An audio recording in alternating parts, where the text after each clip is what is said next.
Welcome to the Leadership Gambit podcast, where we share life lessons to guide you through your journey to survive and thrive in a volatile business world. And now, your host, Dane Smith, with leadership and management expert, Chris Miller. All right, Chris. So I keep reading about and seeing these different news stories out there about these companies who are doing these really large layoffs, rounds of layoffs. And it's starting to feel like, honestly, nobody's actually safe out there, especially if you fall at a certain line on the org chart.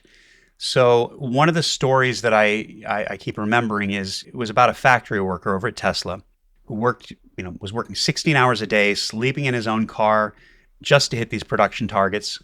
And that guy was actually terminated as part of a mass layoff. And that's a perfect example, and exactly why I think it's important to remember, especially these days, Dane, is that just because you were laid off does not mean you were bad at your job, right? It means the business made a decision, right or wrong, and it does not reflect on the quality of your character or the work that you were doing. As, this poor Tesla employee that you just mentioned went through, like he was given everything to the company and they gave him nothing back at the end. I like that. It's a fair point. It makes me wonder how I'd handle that situation if I was in it. It's got to be a difficult situation to deal with. It does. And there are dozens of thousands, if not hundreds of thousands of people. There are hundreds of thousands of people in North America right now who are having to deal with this. Yeah. Right? Massive tech layoffs and everything else has been hundreds of thousands just within tech. But one of the teams I was on was restructured and moved offshore. Mm-hmm. So that my team was part of it. Yeah. So I'll be honest, I never thought it would be me because I've always been highly engaged. I've always been rated a high performer in almost every job I've had. I've had a number of advanced promotions, but I've come to realize it does matter, but not as much as I thought it did, if that makes sense, right? And this is the other thing I've also come to realize, though. It's not always...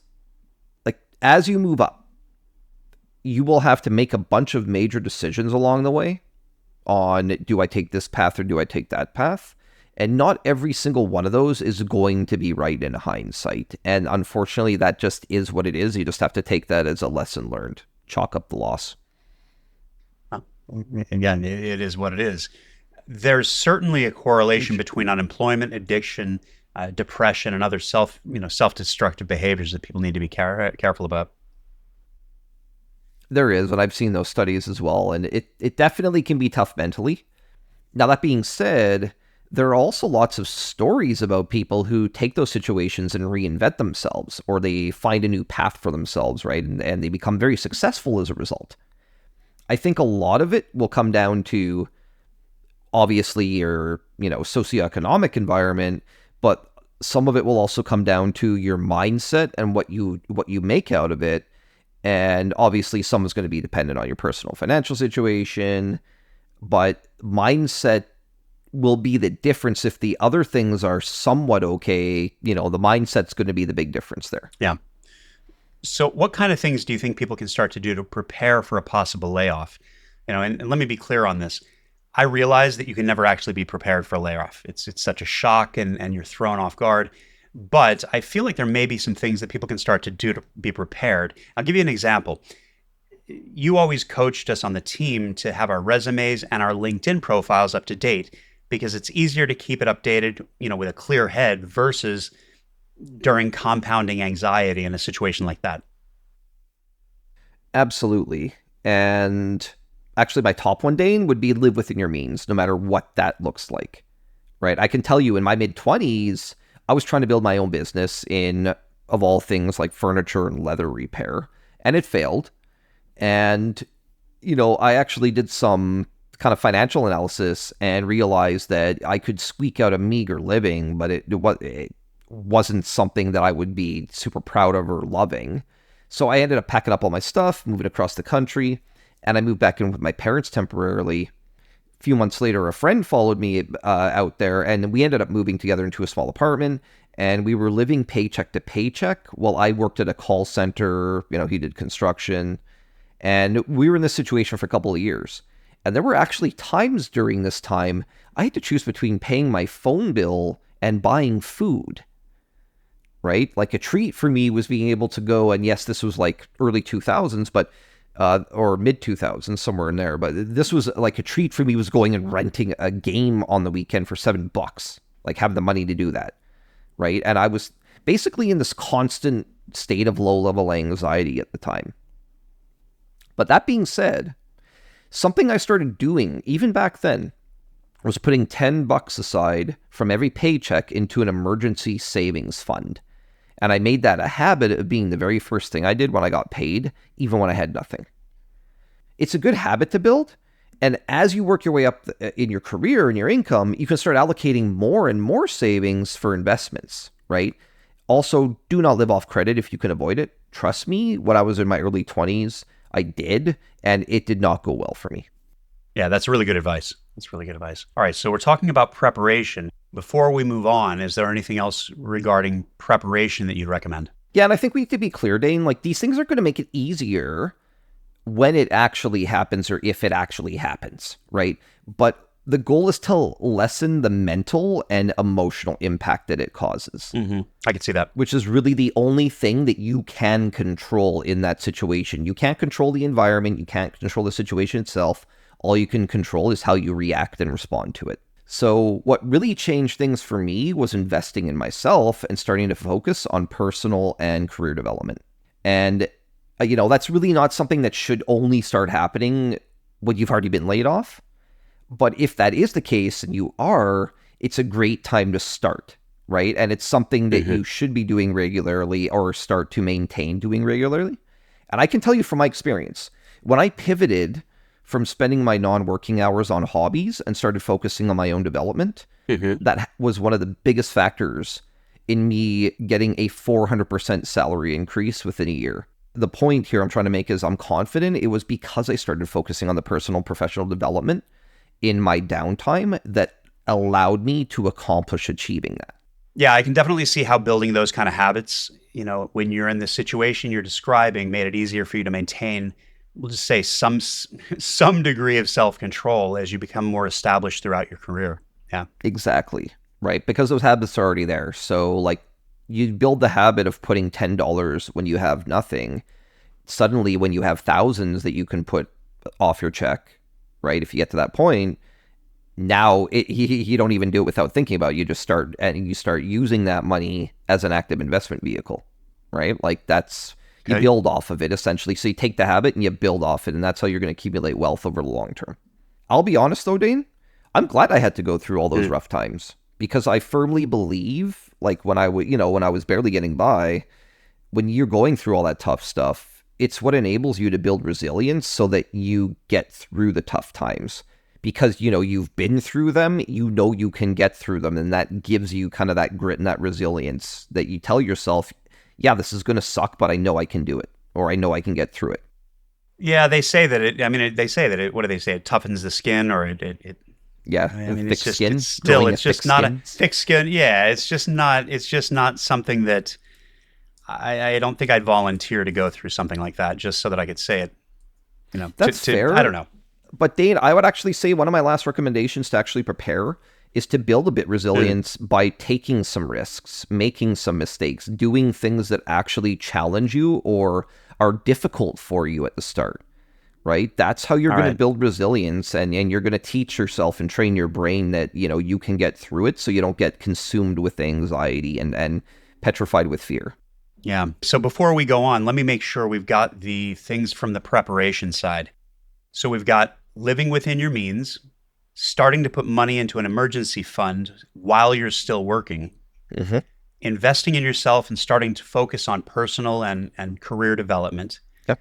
And then what you were just talking about, building resilience by challenging yourself instead of opting out for those easy options. Yep. Oh, and just to reiterate too, right? Like doing all of these things isn't going to make you feel good about the situation, right? I want to be clear about that. But the point is, it will help. Maybe instead of being at a 9 in anxiety when it happens, you're down at a 7 or a 6. And that's going to be a huge difference in your mental energy and mental health. All right. So we've talked about preparation. Now I think let's move on to what people can do immediately following a layoff. They go into that panic mode. What can they do? Go ahead and give me some advice then on what you'd say to somebody if they had just been told they're laid off. You're going to feel a lot of things, and you're going to have a lot of thoughts running through your head. And it's really important to take a step back and breathe. Okay. I know that's cliche, but it absolutely works, and it's clinically proven. Mm-hmm. If you have a daily routine, it's really important to your brain to maintain it, right? So if you have a regular workout time, if you have, and you go and take a walk, like Dane, I know you go and take a walk, right? At some point of the day, every day. You would want to maintain that, right? Like you want to maintain a sense of normalcy for yourself and some certainty in your daily routines, because that's going to be important for your brain and your mental energy, right? So stick with your routines, stick with exercising if you already do it. If you already do breathing exercises, keep doing it as a regular practice. Basically, don't let a layoff be an excuse to let other bad habits start compounding and turn into more like self-destruction, right? Because it's when we're at our worst that if you've got those positive habits built up and that resilience as a result, that you're going to see the true value in doing those things. All right. You know what? That makes sense, because when we were discussing how to better control your brain and how we talked about consistent schedules helps relax the brain because of the certainty that it builds into your schedule. Right. So that all makes sense. But if we're going down that road, I guess all of a sudden you've got an 8 or 9 hour block that you always had scheduled into your day where you're waking up, going into the office or working from home, whatever it is, it's that block of time that all of a sudden now is just a vacuum of time. So how do you deal with all of that? Yeah, I do go for walks at lunch, but if all of a sudden I had nothing else to do, that would be a really difficult thing to try and figure out. So what do you say to somebody when they've got all this extra time? Right. How does it help keep that certainty? So I would say how you keep your certainty is you take that 8 to 9 hour window that you mentioned, right? In terms of that being your work day, you take the time that you have out for a walk and you continue to have that blocked off at the same time, right? Okay. And what you're doing during all of that free time now, that's where you're spending all your time doing your job hunts, network kind of maintenance, and self-development. So turning the job hunt into your job. Exactly, right. And self-development. Things. That becomes your 9 to 5, if you will, for the short term, right? And you want to make sure you're still taking your breaks and your lunches, and you want to maintain certainty for your brain so that it improves or elevates your mental energy, right? Also, trust me, you're going to go nuts if you try spending 8 hours a day just sending out resumes every single day. And it will get to a point where you're going to see the same roles and the same type, it's just going to become repetitive after a while. And that's why you want to break it up by doing other things like self-development, which can also make you more valuable for the roles that you're applying for, right? Or if you go out and do some self-development, next thing you know, you got a certification, maybe you can even apply for an elevated position and get yourself a raise at the same time, make something out of that layoff or something more out of that layoff, right? Yeah, I'm glad you actually said that, because of the fact that I was worried that sitting down and doing 8 hours of job applications and resume work could get really, really draining really fast. So I'm glad you bring that up. It will. But this is the thing, Dane. You want to keep your brain in the game, right? And learning more can make you even more valuable, like I was just saying. So in my case, right, when I burned out, I'll use that as an example, and I took a year off because I literally had a mental burnout. I actually took that time, and I spent time figuring out what I wanted to do with my career from that point. Like, is it time to pivot? What do I actually want? I decided I wanted to be an operations or service executive during that time, and even potentially a CEO down the road. And what I did was I started researching what skills were required for those jobs. And then I looked for the certifications for those skills and started focusing on learning all of them, right? And by prioritizing the skills required based on my goals, I figured out my path forward to achieve them. So sometimes, you have that chance to reevaluate where you are right now and where you want to be. There's no shame anymore in there never was, but especially nowadays, there's no shame if you decide, you know what, I've been doing this for a few years. It's really not what I like. I'm going to go try this instead. And those kind of opportunities can come out of these types of situations depending on how you approach them. I can tell you, I've made deliberate pivots because of where I was at or where I thought things were going in that particular domain. I can see that. It makes me think that I don't mean to sound like I'm joking here, but you've got the time. You may as well fill that time with things that are positive versus sitting and playing video games or sitting and watching movies on the couch feeling depressed. Yes. By starting to put some of these things in place, especially with looking at what types of skills you could start adding to your resume or adding to your skill set, that's going to give you a feeling of positivity of what you're doing and how you're using the time. And I think that's going to have just a huge, huge impact on your morale, that feeling of self-worth. Mm-hmm. I think that would have a huge impact on that. Yeah, I'm glad you said that. Well, and to your point, Dane, so I am a gamer, but would it be easy for me to sit down and waste an entire day gaming? Yeah, absolutely. But what I did was there was another habit I built where I conditioned myself that is a reward that I give myself after I have done productive things that are actually like contributing to our overall goals. Yeah, I can see that. I mean, it sounds like the things you were adding to, whether it's self-learning or self-development, those kind of things, those were relatively or even sometimes completely new to you? Mm-hmm. Definitely. Okay. I didn't know much about marketing, portfolio management, corporate governance and risk, or customer experience at the time, just kind of what I'd learned through my last few years as a consultant. That's kind of what I figured. So I guess then let me follow this up with this. Since these things were new to you, how did you go about prioritizing which ones to learn first?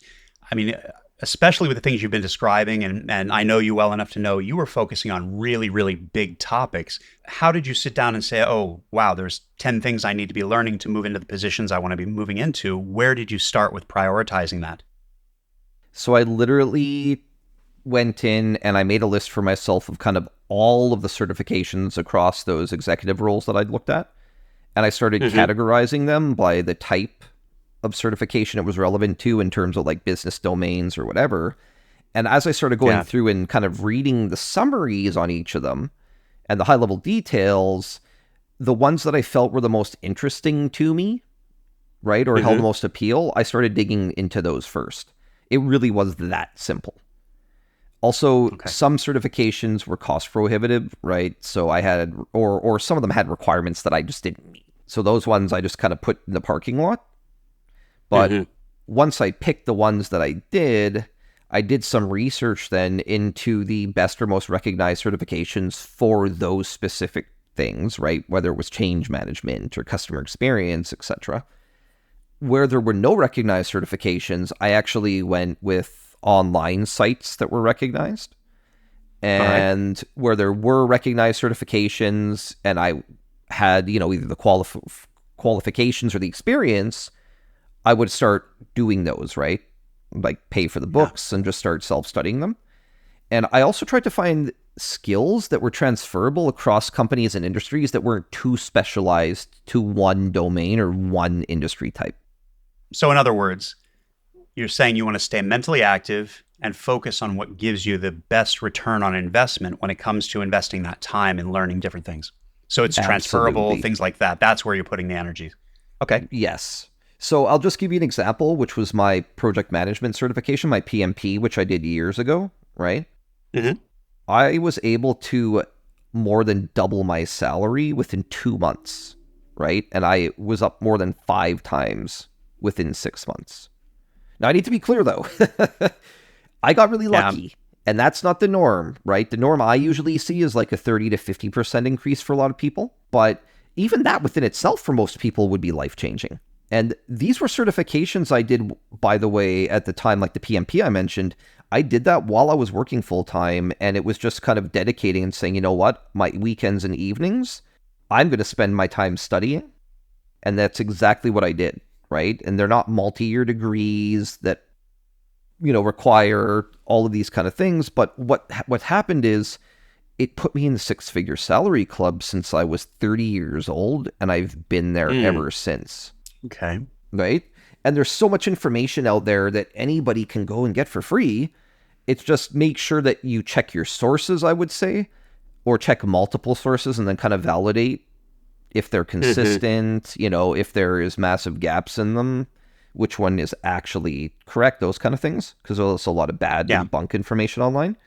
But if you don't have the money to spend on a full certification, you can also find books for a fraction of the price on most subjects, right? Like strategy, I learned by just going and buying like 4 or 5 books on different strategy types and then figuring them out and like understanding and then figuring out how can I apply them into my job that I'm doing, even if it's not going to be used for the team, but for myself. But remember, this is key. It's not about amassing certifications. It's about having the knowledge that only a small number of people do, and then, using that in a way to stand out, to make more for yourself, and to open more opportunities for you. Yeah, I think that's really important, what you just said. I want to reiterate that you can be strategic with what certifications you're going to focus on as long as they move you forward towards your future goals. Yeah, that's good. I like that. So you and I have discussed this. I was laid off years and years and years ago. Right. I make it sound like it was 35 years ago. It wasn't. It was a good chunk of time ago. And as I think back to that time when I was laid off, one of the first things that was affected, for me at least, was my confidence and my self-worth.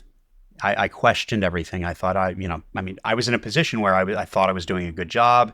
And the next thing I knew, I was out of the job and out of a company, and it was just kind of came out of the blue. So it really does have an impact on you. Yep. Hey, I was a victim of that myself, Dane, right? As you know. Yeah. My team was restructured and moved overseas. And look, I know it can affect confidence and self-worth, especially the longer you're out there. And like it's, you go online and you read that it's basically a hellscape for finding a job on LinkedIn and things like that nowadays. And yeah, it can impact all of that. I think it's fair, to the whole point about your confidence. I think it's fair to question when it happens, like, what could I have done differently? Was there something that I didn't do that maybe I could have? And it is important to reflect, right? And there may be some lessons learned that you can take away from the situation, and you definitely should do that.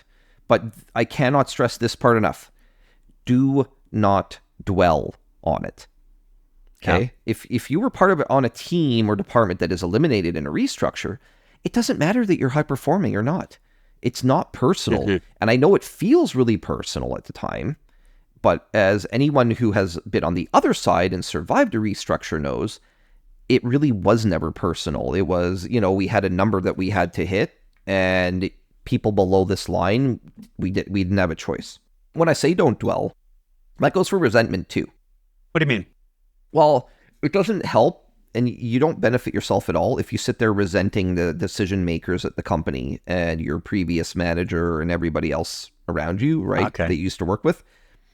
It really doesn't serve you, and it doesn't help you at all. All you're going to actually do by dwelling on them is just trigger your anxiety, which means that they're doing double harm to you now. Right? But here's something that you need to keep reminding yourself. You are not your job. Yes, a job is important for financial security, but your job is not the only thing that defines you as a person. And I know there's some people out there who get that, but most of us don't, including myself, right? You have multiple identities, which is something that I've really started to understand this year. Whether that's, a son or a daughter, a husband or wife, a friend, a parent, a hobbyist, like there's all these different things. And I know for someone that's in panic mode about financial security, this is not going to be helpful, right? Actually, I don't think most of this podcast will probably be very helpful to someone who's in that dire straits, right? Right. But what I'm saying, the reason I say this is because most people I've spoken with start falling into a crisis of confidence immediately after it happens. So this is why I say it's important to remember, you are not just your job. It's only a part of who you are overall. That is so important. I'm so glad you said that, because that is something that I think a lot of people forget. They judge themselves based on what just happened. And it's important to take a step back and really look at it. You keep talking about confidence. I know it's probably because I've just brought it up, but it kind of makes me think of when we were talking about on the episode, when we were talking about it on the episode, how to start building confidence. In this situation, people's confidence definitely takes a beating. We know that. In a layoff situation, are there specific things you'd recommend around that feeling of questioning and doubting your own confidence? Yeah, absolutely. So as you know, Dane, I tend to be someone of higher confidence.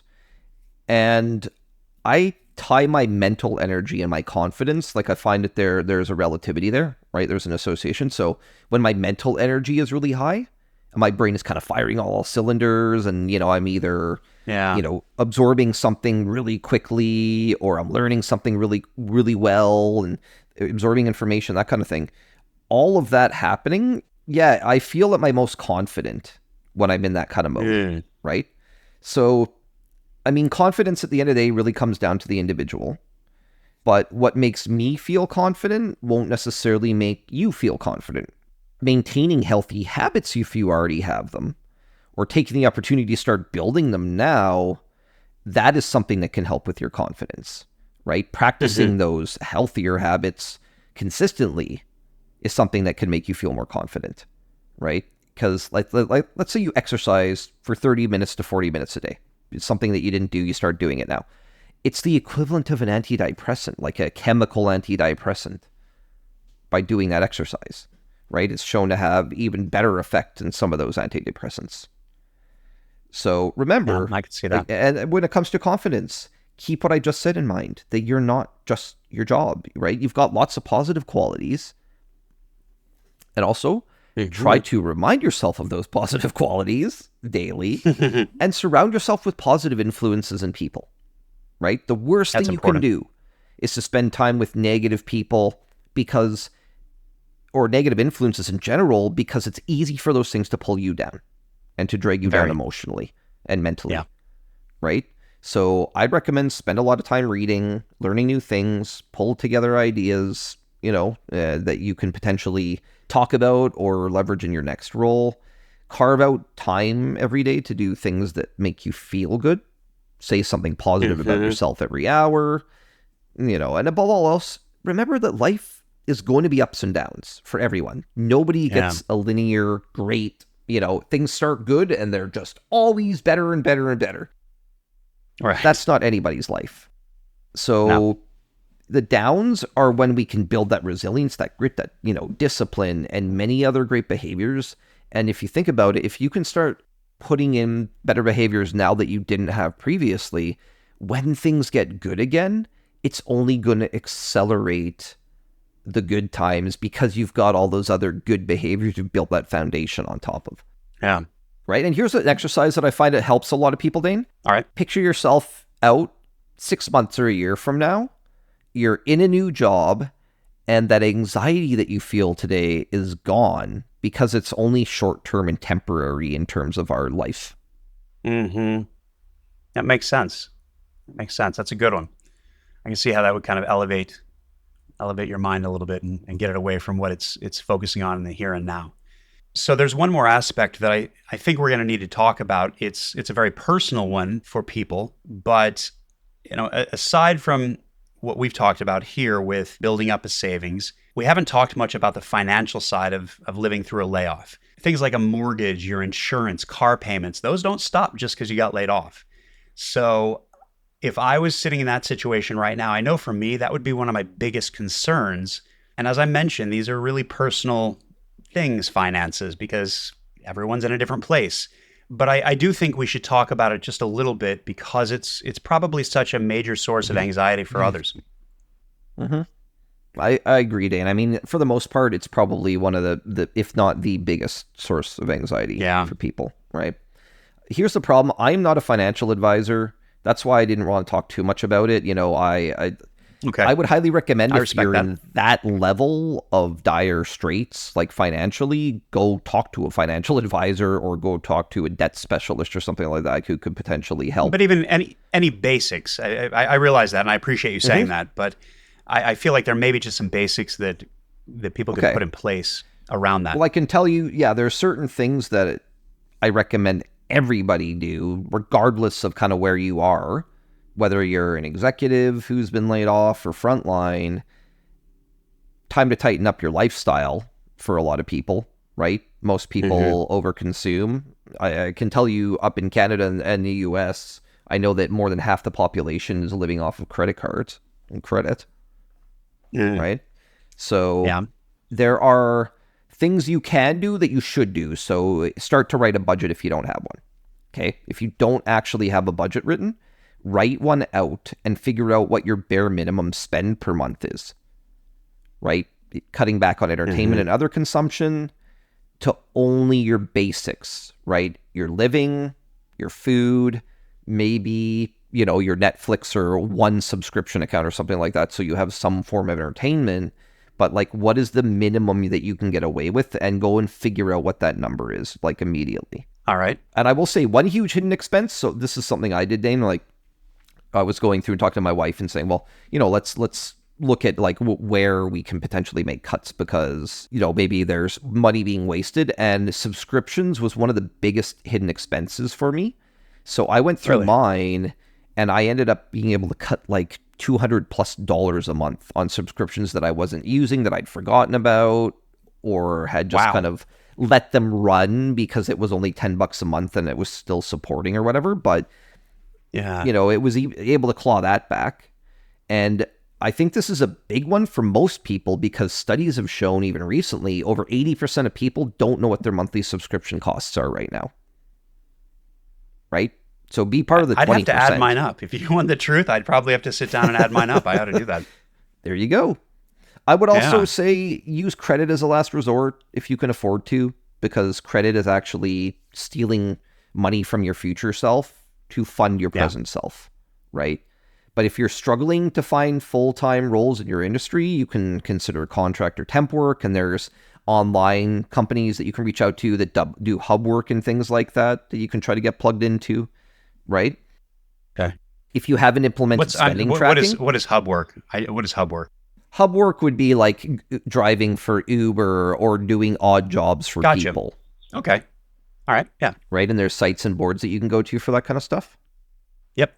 For sure. I would also say, if you haven't implemented spending tracking, start to now, right? And the more that you manage your money, the more control you're going to have over it, so that if you haven't been previously, this is a really good skill to pick up, so that when you actually are back to making more or making it, you will be in an even better position than you were previously, right? And I know it's not easy to do, but a lot of people, I find it's easy to nickel and dime yourself to death, right? And I've done that before, where it's only $5 here, it's only $10 here, it's $15 here.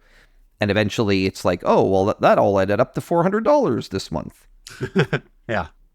Right? So you want to try to rein that in. And there are apps you can get. Some of them are digital, some of them are physical, right? Like, you can get a physical notebook if you want, or some digital trackers. Doesn't matter what you use. It's just about tracking and managing it and becoming a habit. That's the important part, right? So like I said, though, cut down on the bare minimum that you need to survive. Minimize eating out. I know that's another big one for people. So now is a good time to learn to cook for yourself if you can't, or don't do it very often, or just don't like doing it. Like, now's the time to learn to like it. Okay. Right? If you can use this time to build more financial discipline and better habits, maintain those once you're generating income again, think of how much further ahead you're going to be next time. Good. I like that. So we've talked about preparation. We've talked about the here and now of you just got laid off. So I want to make sure I caught those. Maintain certainty for your brain, where you can, of course, by maintaining a regular schedule with breaks, exercise, even scheduling when you're going to work on self-development, as well as focus on self-development and stay active both mentally and physically. It sounds like that'll make a huge difference. Spend that time to build your confidence. And by the way, check out our episode on building confidence. It's a really good one and has a lot of really good actions you can take away right there. And then take control of your finances. Any others?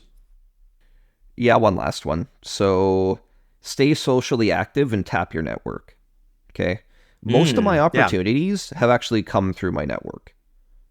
And I need to make Okay. something very clear here because I'm often on the receiving end of this and it always leaves a bad taste in my mouth. Don't immediately, if you do find yourself laid off, don't just reach out to anybody and everybody in your network saying, do you have a job for me? Right? Don't reach out to a former manager you may have had 5 years ago and you haven't talked to since saying, hey, any jobs over there? Like, that is the Yeah. completely wrong approach to take, right? And you will leave a bad taste in most people's mouth doing that. If this is something And that that's someone, if you're not keeping in touch with them regularly, right? yes, I mean, yeah, if it's you and I talk to you, I don't feel awkward saying that. But I think if you're in that situation where I haven't talked to you in 5 years, it might be a little weird to reach out for the first time asking that. Yeah. oh, absolutely, right? Like the last thing you do if you haven't talked to months or years is reach out saying, got a job. You want to reach out and just reconnect. Don't ask for anything, right? Like build Yeah. up to that by reconnecting and maintaining that connection, right? If you, to your point, if you have an active relationship with the people, I also wouldn't just go, hey, any jobs with you? I would actually do the homework myself and recommend go and check the company career opportunities. And if there is one Okay. that you see there that you think would be a good fit for, and you're going to Uh-huh. apply, then you reach out, but don't just reach out saying, hey, I'm going to apply for this job. I would reach out, and what I would do is recommend saying, hey, do you have a referral program? Right? Because if so, then that's what you want to do is you want to be submitted through the referral program. But remember, that's the power of the what's in it for me, right? Yeah, Most companies absolutely. have referral bonuses, so your friend gets some cash if you end up there. Well, and that definitely gives them the interest in wanting to maybe take that extra step because they realize that's what's in it for me. Well, a Yeah. referral payoff. Exactly. Yeah, And that's a good idea. they'll put in a good recommendation to try to get that referral. It's a good idea. I like that. So you and I are pretty social. We have no issues with networking. But what if you are one of those people out there you're just not naturally good at networking, and let's say you're just starting off in your career and you just don't have much of a network already? And now's the time to start, honestly. This is something that you shouldn't run from, and that's going to become and continue to be important throughout the rest of your life. So Okay. I will say one good resource, if you're not good at it, is you can look for local communities for like hobbies that you might have where you've got a shared interest with people. So you've already got that in with them in terms of what to talk about, make it a little less awkward. There's also some good professional communities, which I actually think in terms of potential opportunities, you could potentially find opportunities through either of those things, but more likely on the professional side, right? Yeah. LinkedIn also has a lot of communities that you can join, and some of those will have Absolutely. local chapters that you can meet people from. And that's a And great one if you honestly- just want to start out. Just join the community, start commenting on things, be a part of that community with the feedback. You don't have to do it in person because it's through LinkedIn, but that way you're starting to build a bit of a reputation just by people seeing your name more regularly. That's a great idea. Absolutely. And you never know where your next opportunity is going to come from, right? So you got to get out there and meet people. And I'm sorry, again, to reiterate, introverts, you're going to have to get out of your comfort zone a bit on this one. You know, you're not going to get out there and find opportunities by sitting at home waiting for them to come to you. Yeah. And you may also have friends who are able to connect you with people in their networks. So that could be worth exploring too, right? This is key though. Don't socially isolate yourself, even if that's what you feel like doing because you're kind of depressed about the situation. Being around people that you actually care about and that care about you releases feel-good social chemicals, right? So it's actually good for your mental and physical health to be around positive, reaffirming people that make you feel good. It's a great idea. It's a very good idea. Uh-huh. This was a lot of information today. I know this is longer than our normal episodes.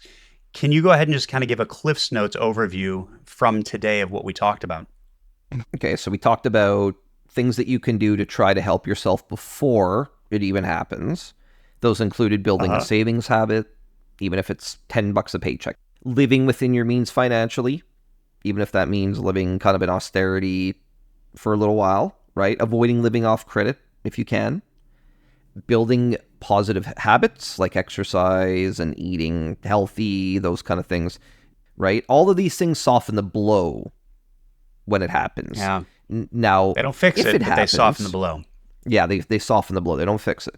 Now, if it does happen, like we said, reflect, take away any lessons that you might have on something you could have done or maybe shouldn't have done, whatever it is, but don't dwell on it, and don't beat yourself up constantly, never forgiving yourself for it, right? Like, just don't dwell on it. That's a recipe for depression, to be honest. Try to maintain some certainty for your brain's sake. This could mean spending your working hours, quote unquote, job hunting and doing self-development, right? Because you can't do either of those things for 8 hours a day straight. Do some research into whether certain certifications or knowledge would improve your value or salary power for your next role, and dedicate some time to that if there is, right? Okay. Keep learning and growing yourself. Stay mentally active. Be careful not to fall in the confidence-destroying cycle of self-doubt either that we talked about. That's a really big one, right? Remember, your job does not define you. Keep your brain and body active. Now's a great time to build some new habits if you don't have the time before. And, if you really start to enjoy those things, you'll find ways to carry them forward, setting you up for even more success in the future. We talked about living within your means. That's a big one, right? Begin tracking your expenditures and building out your budget. Figure out what your bare minimum you can live off of, and try to find places to cut. Subscriptions are a great starting point. Keep social and surround yourself with positive people. And tap your network and start building one if you haven't already through online communities or friends. Being social is actually good for your health, so don't isolate yourself. Any closing thoughts? Yeah, look, take it from my experience, right? The things we've talked about and recommend are things I've actually done myself, either due to voluntary or involuntary circumstances. And that's despite being a high performer. I've won corporate awards, I've had multiple promotions. I still got caught up in it, right? So one of the things I have learned is that, if you know or your gut's telling you it's time to leave, don't hang on hoping things will work out. Like, if your gut is telling you something's wrong, listen to it, okay? Don't hold out hope for best case scenario. It likely won't happen. Right? Perfect storms are rare, but they always happen. That was actually from a book I'm reading today by Scott Galloway that I highly recommend, called The Algebra of Wealth. The unfortunate reality is that most jobs are not totally safe anymore. And that's because of promises of AI, even if they're overblown, various automations, mass layoffs and stock buyback schemes, all of these kind of things have left pretty much no one safe, right? And despite all of that, everybody's going to have highs and lows in life.